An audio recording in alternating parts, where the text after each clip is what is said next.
Hello there, welcome back and welcome to part 32 of my build log of the Trumpeter 1:200 scale model of the Titanic. Today I am working on one of the more iconic rooms of the ship, which is the first class lounge on A deck. So I'll be doing the floors, walls, windows, furniture, all the rest of the gubbins that goes inside it. So without any further ado, let's crack on.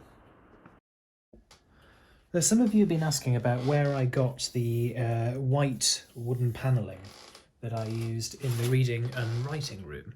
And the answer to that is I actually made my own.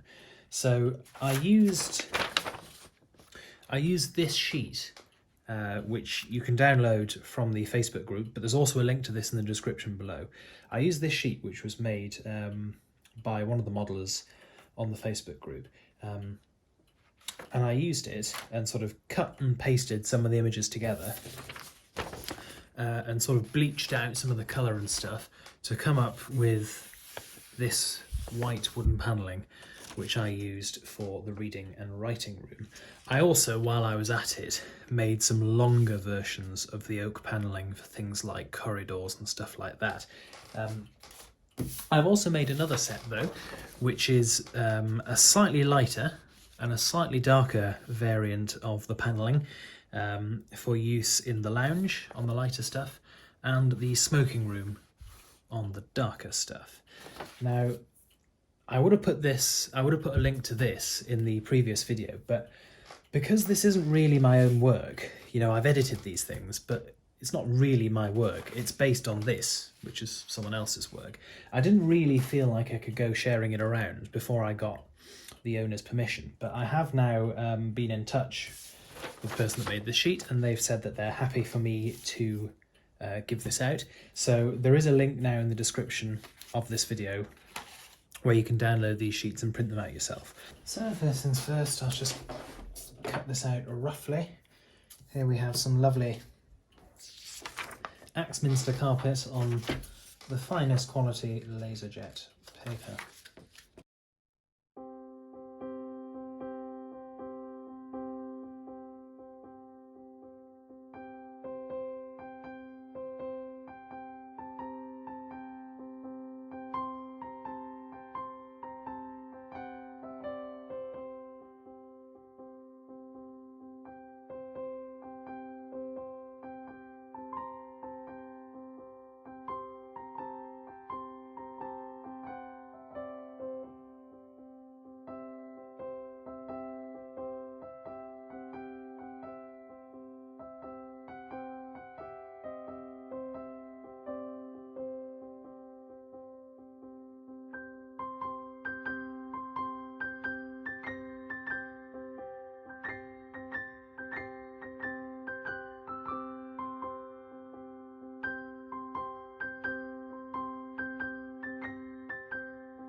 So as normal, I've cut out the flooring and I'm now in the process of using some Gorilla Glue to stick it down.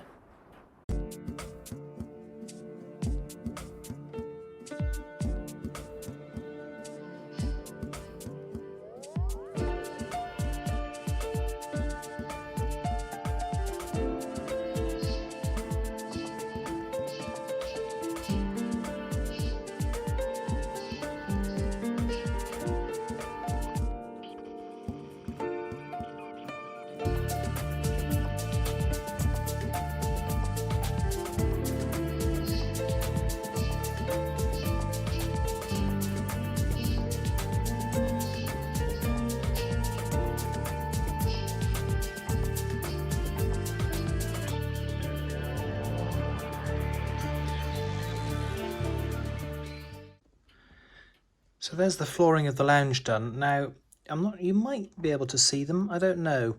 There are a couple of ripples in the floor. You might be able to see them.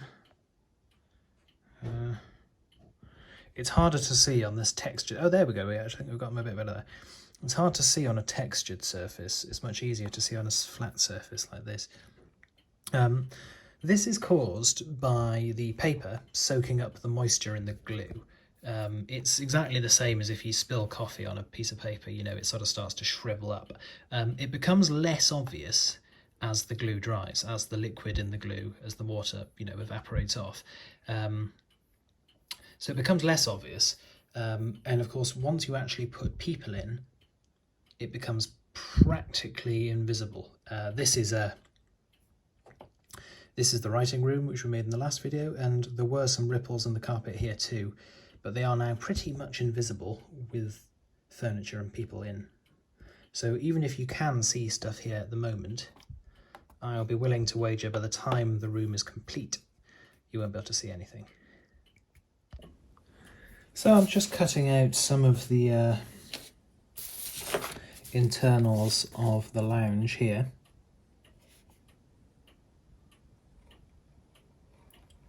And I've based this colour of wood on my own experience. A lot of people don't know, but when the Olympic was scrapped in 1935, she was sent to Jarrow, which is on the River Tyne, for the first part of her scrapping, before being sent up to the Clyde. And all of her interiors were auctioned off. And so a lot of places in the northeast of England actually have original interiors from the Olympic. And there's a hotel in Alnwick called the White Swan, which is quite close to where I was brought up. And by happenstance, they bought the lounge panelling from Olympic. So if you go there, they have a restaurant, I think it's called the Olympic Restaurant. If you go there, you can see the actual original oak panelling of Olympic, and it's this sort of nice pale French oak. It's really pretty. If you're ever in the northeast of England, I would highly recommend going because it's very nice. And it is about as close to standing in the Olympic or the Titanic that it is possible to get these days. But I find it fascinating. There's places, you know, there's places up and down the northeast of England with bits of Olympic in them. Some private homes bid for stuff as well, actually. Can you imagine buying a home and finding out it's got the wheelhouse of Olympic in it? It'd be very good fun.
So in this clip, having fitted the wooden panelling, I am now just cutting out the window apertures with a very sharp blade.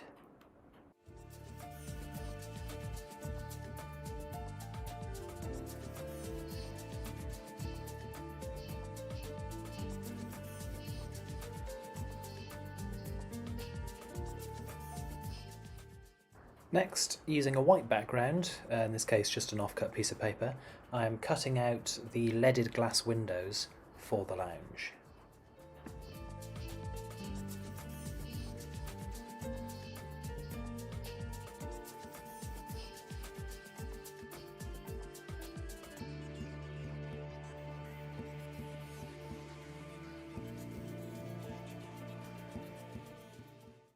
So I thought I'd just show you the windows I've chosen for the lounge versus the other potential offerings that were available to me.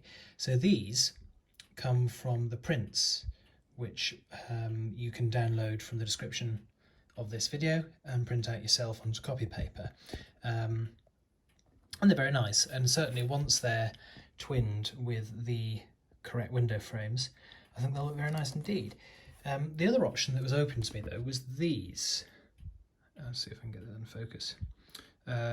Part number 5, I believe. So this stuff along here. And these come in the KA set. And the reason I haven't chosen these is because I think they're a bit too thick. I'll put some photos up here so you can see what I'm talking about more easily. But these are a lot thicker than the actual windows I've got. And I don't mean thickness in terms of plastic, I mean the resolution of the printing. You can see the windows I've glued in, the leading looks a lot finer than on the KA alternative. And that was the rationale behind choosing these. Right, so how am I cutting out the lounge windows? Well, I tend to use a white background because it's easier to see the leaded windows.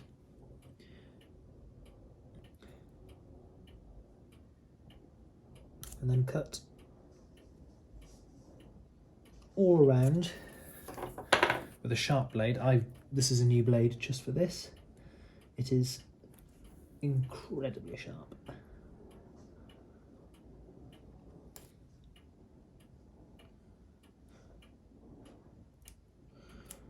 Lovely.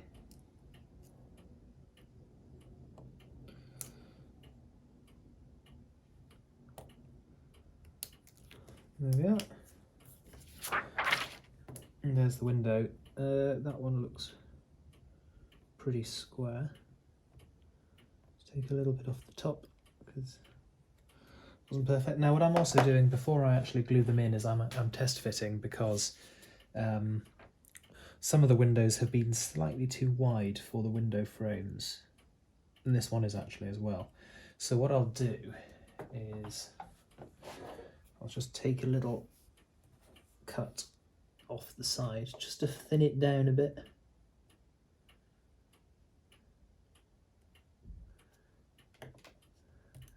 There we are. So I've taken off there a fraction of a millimetre, literally, but that is all that you'd need. Absolutely all you'd need, and then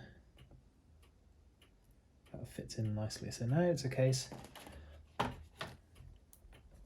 of gluing it in place. So get a bit of glue on one of my spreaders, and I'm going all the way around the window.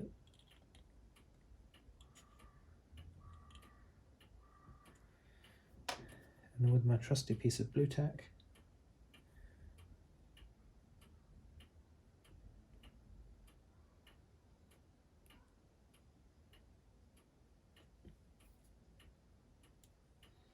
that's in place now, and that'll dry quite quickly. I'll just rub it with the blue tack to make sure that there's no blue tack residue on. And there you are. That's the window I've just done in place.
So, to attach these windows, first off, cut them out, believe it or not. And by windows here, I mean window frames.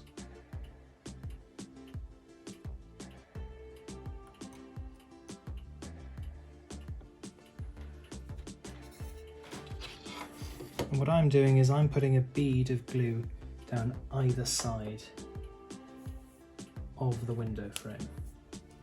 So.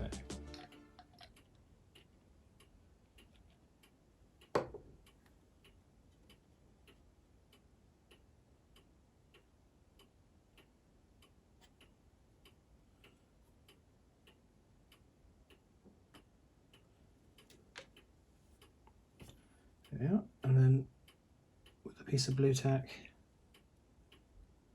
lift the frame up,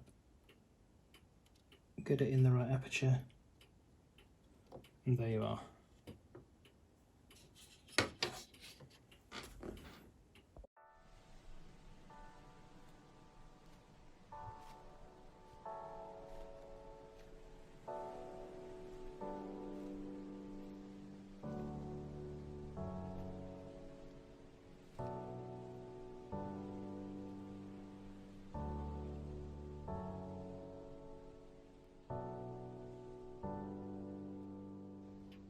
There we are. All the windows and window frames are in. Got the interior decoration in now, onto the actual interior itself.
And there is my lounge furniture in some lovely alcohol.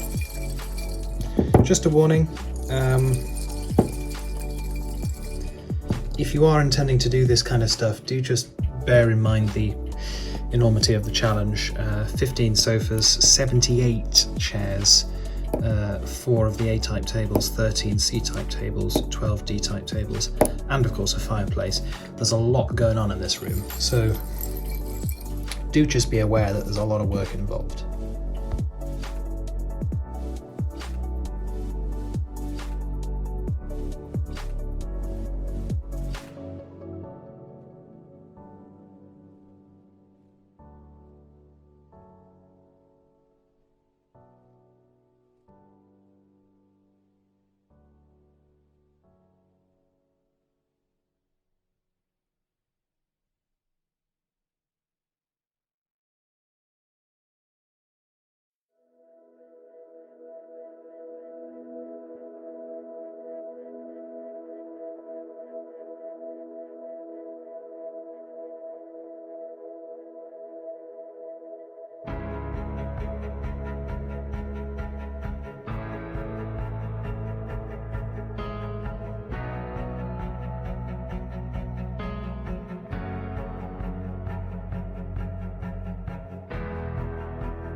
So, there we are, that's the furniture in the lounge done. I now need to paint the remaining stuff, tables and the pillars. I've used Humbrol 78 for this. It's a very, very old pot though, so it might, check that colour before you use it, because it might have changed. This is really old. I don't know how long I've had this for. Many, many years anyway. But I'm happy with the colour. It looks nice. It looks like the colorized images that I've looked at.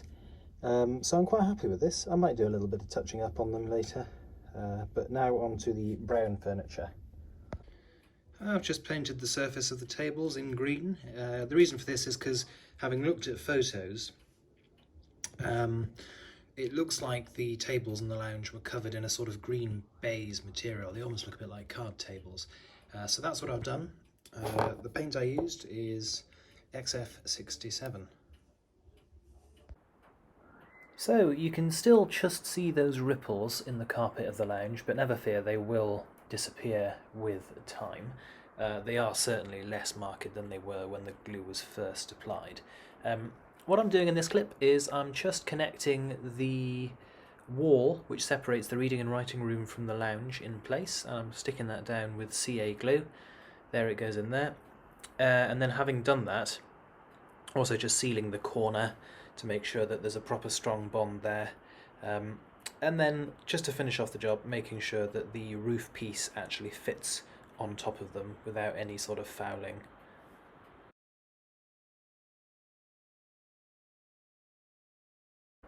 As with the reading and writing room, the lounge is an area of the ship that probably would have been relatively well populated at the time I'm setting the model, sort of 3 o'clock in the afternoon. So because of that, I am adding quite a few figures. I'm probably going to add about 16 sitting figures and perhaps a few more standing figures as well. As with the last episode, the figures I'm using are fairly cheap ones. I got them off eBay, and I quite literally just searched 1 to 200 scale sitting figures. And I found quite a few for about £3 or £4, I think, so not at all expensive.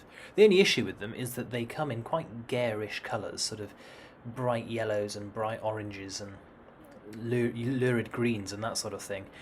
So I am just going through all of them and repainting in a slightly more refined colours. So here I'm doing suit colours, browns, greys, dark greens. So here are the finished people, and you'll see that I've painted them in slightly more realistic colours for the time, you know, appropriately coloured suits and appropriately coloured dresses.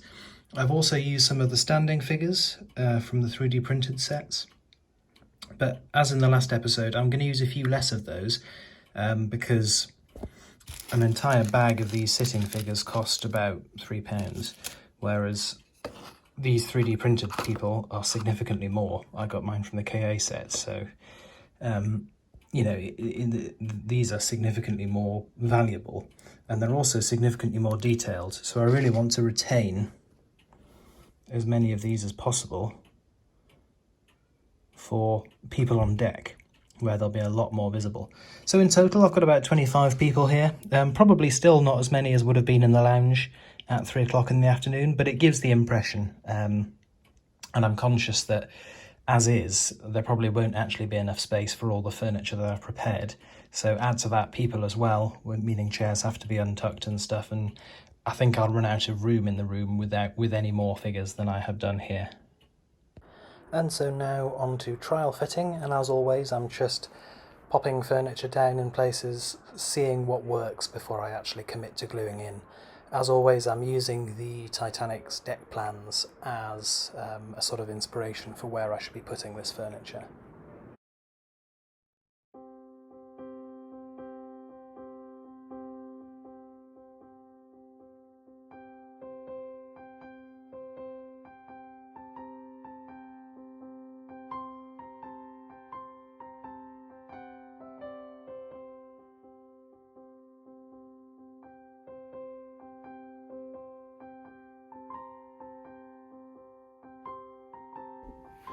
So I'm just fitting some people into these chairs prior to sticking down.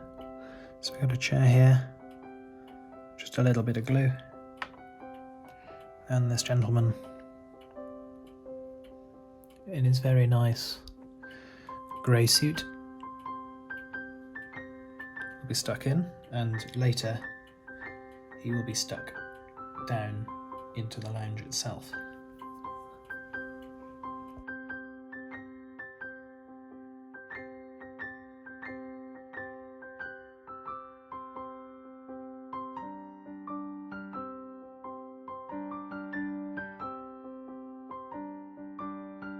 So as with other rooms on the ship, I am trying to build believable scenes here.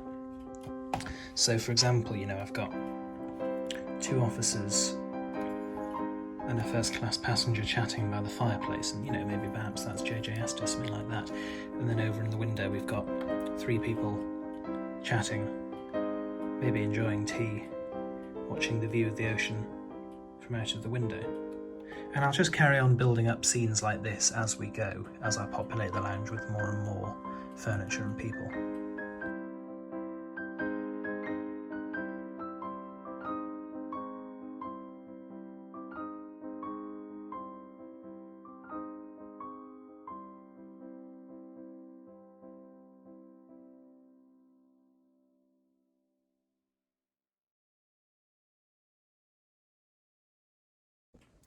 So here we are, still going. You'll notice I'm fitting more people on the port side of the ship rather than the starboard side. The rationale behind that is that, quite simply, the port side is the side that'll be facing my room. So it'll be the side which is more regularly viewed, so it makes more sense to put more people there to me. But I'm still just building up scenes slowly. You know, we've got people chatting at tables, maybe a couple just having a book, reading a book from the bookcase that is going to be here, which I'll fit in a little bit. Maybe 2 who have just finished a cup of tea and out to move out onto the grand staircase and out onto the promenade deck, who knows. So not much more to go now. So I've just added a bookcase area as well, just out of curved plastic with the panelling printouts attached. So you join me as I put in the last of the people.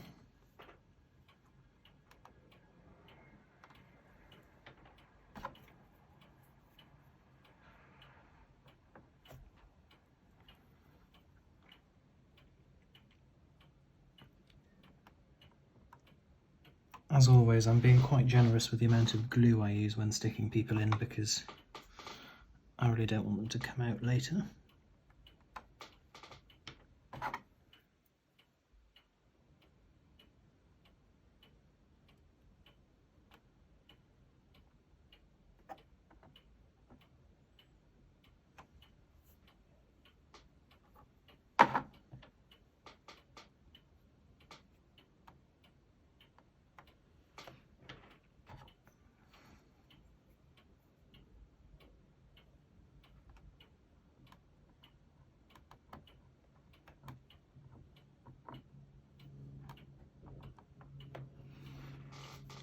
And there we are. And I think, to be honest, that should about do for the lounge, really.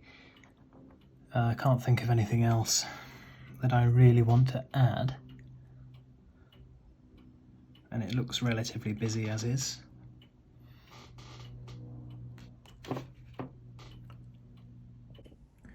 So here we are. Here's the lounge. And as I say, now it's very, very difficult to notice the ripples in the carpet. As always, I have tried to build up some scenes. The fireplace is just sort of, I made that myself out of some scrap plastic, and I've just sort of sanded it down. Fireplace on the lounge is meant to be a sort of grey granite, so I've tried to pull that off. And I think it has become quite a nice room, really. I like the colour scheme.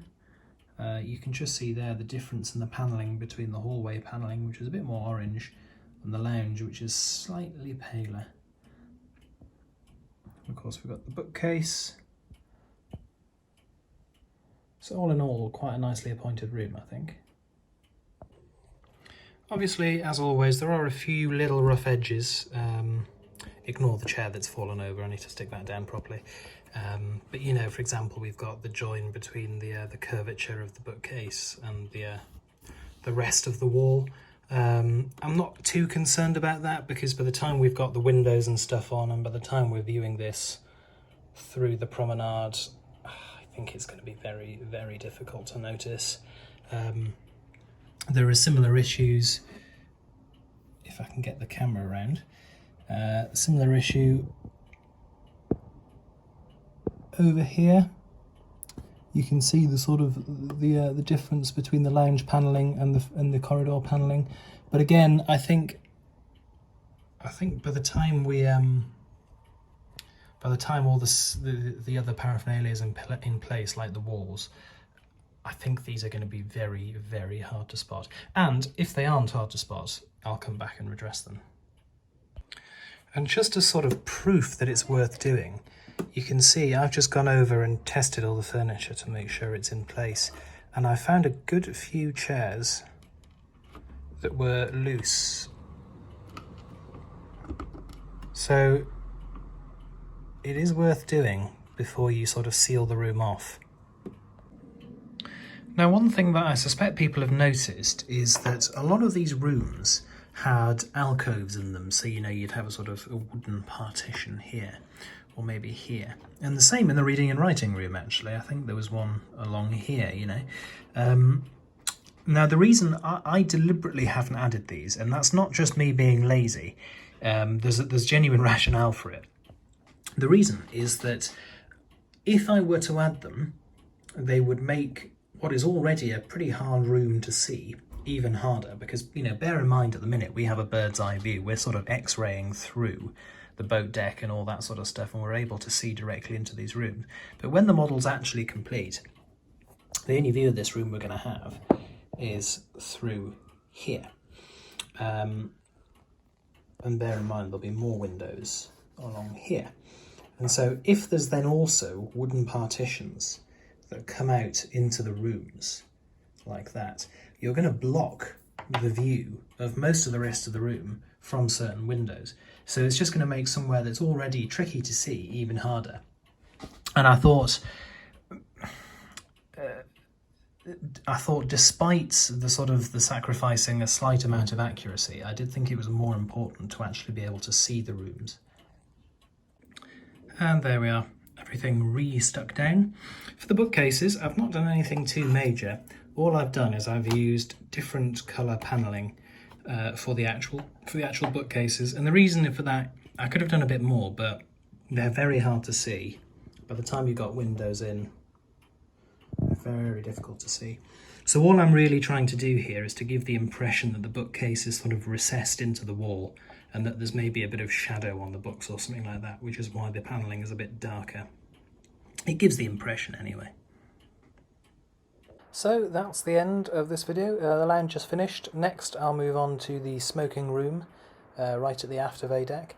Panelling and stuff like that will be in the description below, and that goes for quite a lot of the other stuff I use as well. I get a lot of comments from people sort of asking, where do you get this or that or this from? And I do try, where possible, to put the materials I use in the descriptions of these videos. So if you are interested in what I've used and, you know, how I've used it, do check out the description before asking the question, because you may well find that you save yourself a lot of time. You know, if you want to find out what LED strip I use, go to the video where I first install the LED strip, and there will be a link there to the product. Anyway, that's it for today. Long video, so I do hope you've enjoyed it. I certainly enjoyed making this room. Really nice room, and I really like building up the details and the scenes, you know.